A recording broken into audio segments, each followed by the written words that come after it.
وزیر اعلیٰ Punjab Maryam Nawaz Sharif, chief secretary Punjab commissioner Lahore اور ڈپٹی کمشنر شاہد عمران مات کی خصوصی ہدایت پر ڈپٹی کمشنر شیخوپورہ شاہد عمران مات کی زیر نگرانی تمام متعلقہ محکموں کے افسران اپنی نگرانی میں صفائی ستھرائی اور عوامی شکایت کے فوری ازالہ کے لیے فیلڈ میں متحرک۔ ڈپٹی کمشنر شیخوپورہ شاہد عمران مات کا کہنا تھا کہ وزیر اعلیٰ پنجاب کے ویژن کے مطابق ستھرا پنجاب پروگرام کامیابی سے جاری ہے۔ پارکس، گرین بیلٹس اور چوراہوں سبز و شاداب دکھائی دے رہے ہیں۔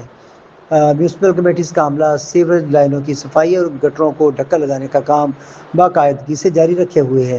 پودوں اور سڑکوں کی ڈیوائیڈرز پر لگی گھاس کی تراش کا کام بھی جاری ہے۔